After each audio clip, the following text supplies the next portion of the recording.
here, you mongrel. I'll teach you to steal from me. Yes, I lost him. Now I just need to...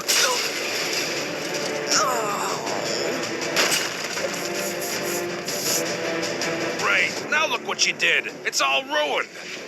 I ought to make you pay for every lost loaf, you thieving little... I'm sorry for stealing. I'm just so hungry. And I knew I couldn't afford it on my own. Ah, listen, kid, I get it. You're poor. But nothing in this life comes for free. If you want to be anything in this world, you gotta make money. A lot of it. You understand? Is that so you can help other people? Ah, you think so. But the more cash you make, the greedier you get. Trust me. Well, one day when I'm rich, I'll give away tons of money for free. Whatever you say, kid. But if I ever catch you robbing my bakery again, I'll have the cops lock you away for good. Now scram! From that point forward, a young Jimmy Donaldson knew what his mission in life was: to earn as much money as possible and to make the world a better place than before. But it's not easy making money, especially as a kid. At first, he tried delivering newspapers.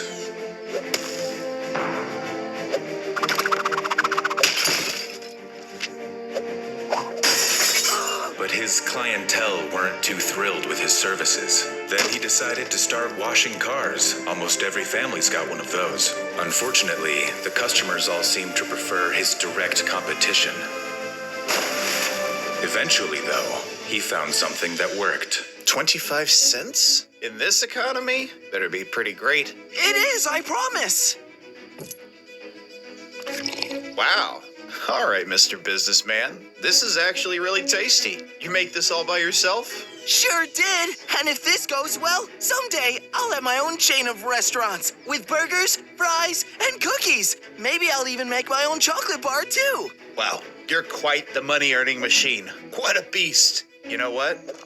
I was a young entrepreneur once. Let me help you out. How much for the whole pitcher?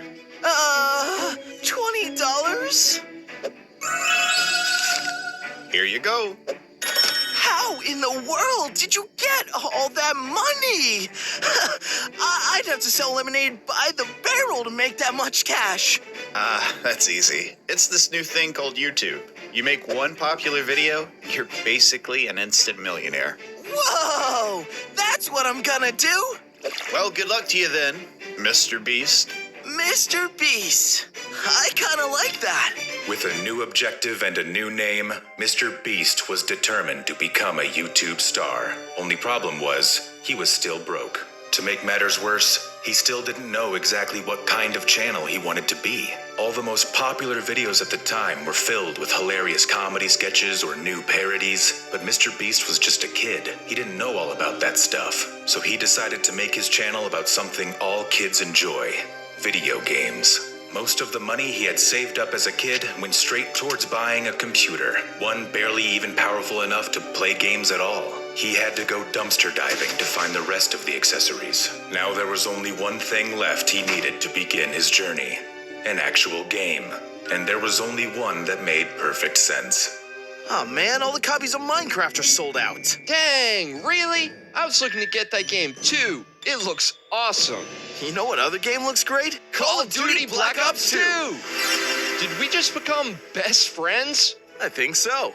And with that, the Mr. Beast channel gained its first subscriber, and Jimmy gained a lifelong friend. But he was far from an overnight success story. Mr. Beast's early gaming videos struggled to find significant viewers. The Let's Play space was already being dominated by huge stars like Markiplier and PewDiePie, who are both still extremely popular to this day.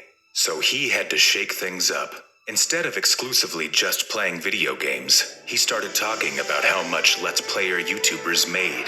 He learned how YouTube's back end worked, what the top earner got paid, and how they were able to gather views. At the time, he thought this was all just to make content, but this research all led him to eventually shift the direction of his channel forever.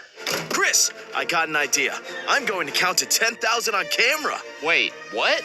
I think I figured out how I'm gonna be famous. I'm gonna start doing all these ridiculous challenges no one else would even think to attempt. There's a reason no one wants to count to 10,000, Jimmy. It'd take forever. I'm talking multiple hours here. Exactly. Mr. Beast was right. It might have been a long, mind-numbing crawl, but his virtual stunt started gathering attention. A lot of attention. Before long, he not only was getting millions of views on YouTube, he even had news outlets taking notice. Mr. Beast had finally done it.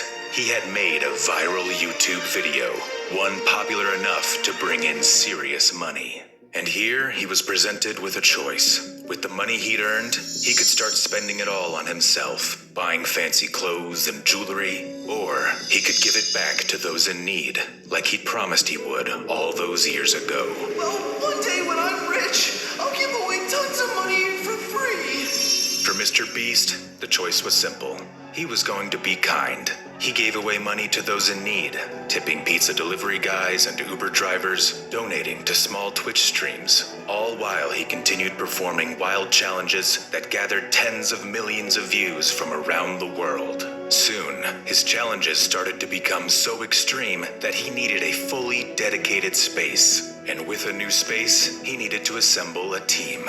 There was Chris the meme god, of course, then Chandler Hollow, then Jake the Viking, who later got replaced by the fan favorite Carl Jacobs. In many ways, it was just the beginning. Everything about his channel, or at this point, channels, kicked into overdrive. The challenges, the thumbnails, the production value. Mr. Beast really had hit his stride. By late 2020, it seemed as if Mr. Beast had done it all. Eaten golden pizza, spent 50 hours in solitary confinement, created the world's most dangerous escape room. He was at the top of his game. Then, a new trend appeared. One that would spark the biggest video in Mr. Beast's career, Squid Game. He decided to remake the popular show in its entirety, spending millions of dollars on production. It took months to complete, but in the end, it was all worth it. Hundreds of contestants slowly got whittled down game after game, from red light, green light, through glass stepping stones, leaving only a select few left to compete for the ultimate prize of $456,000. Eventually, contestant 079 won the final game of musical chairs, claiming the pot. But the real winner was Mr. Beast, not only for building one of the most incredible sets imaginable, but for racking up his most viral video yet. So far, his Squid Game video has gained over 300 million views and has remained the biggest video on his channel. It inspired some of his newer content as well, like recreating the Willy Wonka factory. Mr. Beast has accomplished quite a lot in his young career, breaking viewership records, launching his own chain of burger restaurants, and donating millions of dollars to charity for Team Seas and Team Trees. There doesn't seem like there's much left for him to strive for. But even though he's climbed the peak of the YouTube mountaintop, we all know that with Jimmy, not even the sky is the limit.